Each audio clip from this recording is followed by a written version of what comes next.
Hello，大家好，我係 Candice，我係 My Hong Kong 嘅 CEO，咁同時之間咧，我都係一個臨床心理學家嚟嘅。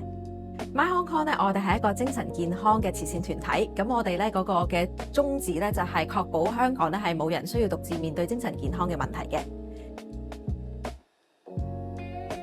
主要我哋係有兩個年齡層嘅，咁第一個咧就係12至到18歲，咁喺12至到18歲嘅年齡層咧，其實我哋有幾個唔同嘅服務啦，包括呢一個賽馬會平衡心間嘅計劃啦，咁我哋喺呢個計劃入邊咧，我哋嘅團隊咧去咗130間學校嗰度咧，係去幫呢啲學校咧係去建立咧佢哋一啲嘅 well-being 嘅 school clubs 啦，從而希望可以喺學校入邊咧係植根一啲關於精神健康嘅一啲嘅推廣活動嘅。咁而同時之間咧，我哋社區生活指南咧，亦都會咧透過我哋嘅心理健康主任啦，到校咧去提供一啲嘅心理健康支援嘅服務嘅。咁而18歲或以上咧，其實我哋就好似啱啱所講啦，從呢一個推廣啦、預防啦，同埋呢個及早介入咧，咁我哋都會俾服務一啲有需要嘅市民同大眾咁樣嘅。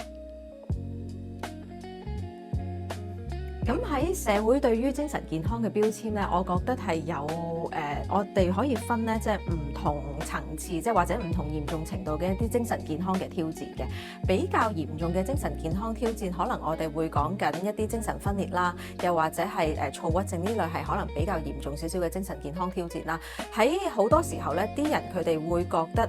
係咪會有暴力傾向啊？係咪會好難去預測啊？會唔會傷害到其他人啊？咁會有呢一類型嘅一啲嘅標籤嚟嘅，係啦。咁而好多時候咧，其實呢一啲嘅標籤咧，係唔單止會影響到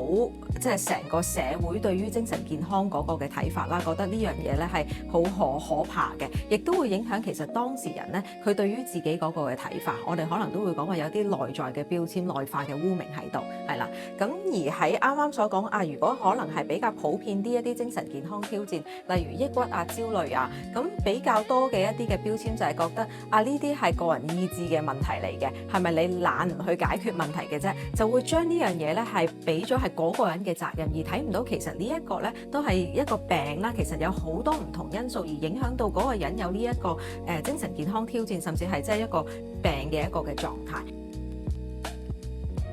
科技佢只係一個工具嚟嘅啫，我哋點樣去利用呢個工具咧，先至係最重要嘅。本身嗰個工具咧，我哋好難咧就咁即係一刀切話佢係好與壞嘅，而係我哋點樣去利用佢。其實我哋見到咧，而家即係喺創新科技入邊啦，都有好多唔同嘅一啲嘅，例如一啲自我照顧嘅 app 啦，係啦，一啲例如去幫自己去記錄情緒一啲關於靜觀一啲關於即係心理嘅一啲嘅支援嘅方法咧，其實都喺一啲 app 嗰度咧，其實係去推廣嘅。咁所以其實如果可以更加好利用呢一啲嘅 app 嘅話咧，其實係可以幫助到咧係去推廣翻即係一啲精神健康自我照顧嘅一個方法嚟嘅。我會覺得第一樣嘢最重要咧係問點解。係啦 ，why 呢一個嘅問題，點解精神健康呢一個議題對於你嚟講係重要呢？係啦，咁我哋去翻我哋嘅初心，去翻我哋自己嘅價值同埋個目標，我覺得呢樣嘢咧係第一樣嘢我哋需要問自己嘅。而第二樣嘢咧就係問 what 啦，究竟個問題係啲乜嘢嘢咧？咁我相信咧要好了解呢一個問題咧，先至會幫你睇到，咦喺處理呢個問題，其實而家咧有啲乜嘢嘅空隙，我哋可以係去入手嘅。咁要去了解呢個問題嘅時候咧，我相信大家要做好多資料嘅搜集啦，無論係一啲嘅網上嘅資料搜集啦，一啲嘅訪談啦，其實等等咧都可以讓你咧去了解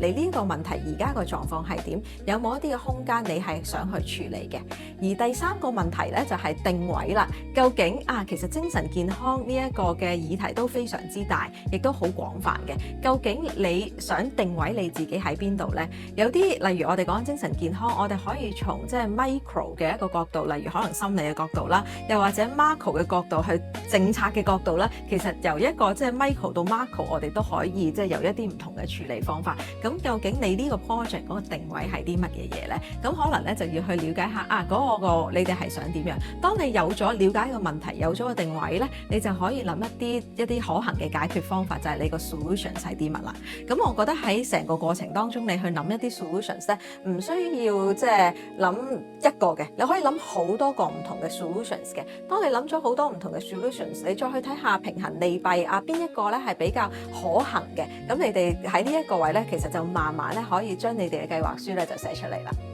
Idea Pop 創意想法 keep 住 pop。